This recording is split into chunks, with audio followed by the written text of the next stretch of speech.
A program-defining win in Madison Square Garden for Red Raider basketball as they defeat the #1 team in the country. You're watching Double T Insider. I'm Taylor Peters alongside Robert Giovanetti. That 70-57 win was the first time ever that Texas Tech has upset the top team in the country. What a monster statement for this team. So much to get to in that victory over Oklahoma State. The defense was great. The offense was great. Jet Duffy had a really sensational breakout performance. Well, let me ask you this question, too. Were you impressed with what they were able to do in the run game, knowing that Terrence Steele and Jack Anderson, two of their really important offensive linemen, were out of the game on Saturday? Why was it so important for you to say in your post-game press conference, I want the story to be that this is a kid that belongs at the highest level of college basketball? And we'll dive right in with that first offensive possession for Oklahoma State and your true freshman, Tony Bradford Jr., just with an incredible play forcing the fumble. I'll let you take over from here. She's smooth with the basketball. She's smart. She makes really great decisions, and she can score the ball from a lot of different places on the court. Alexis Tucker is having a sensational freshman season. Brian and Cindy, it goes without saying that the Big 12 Conference provides so many important opportunities for Texas Tech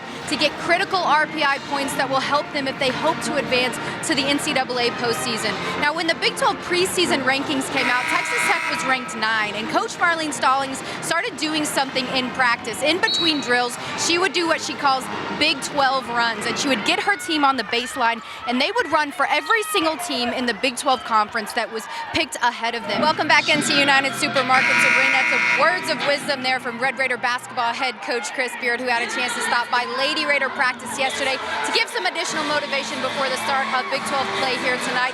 And his message to the Lady Raiders was similar to the one that he gives his own team every single day, and that's simply to focus on what matters. Coach Brittany Brewer really showcasing her range as you see her drop back and take a deep three there. What do you like about the way that she's been able to be so efficient today? She's flirting with a double-double here in the first half. A really big performance from all three of the freshmen, though, and Jemias Ramsey is part of that, the leading scorer that came back and made his appearance after missing the last 4 games.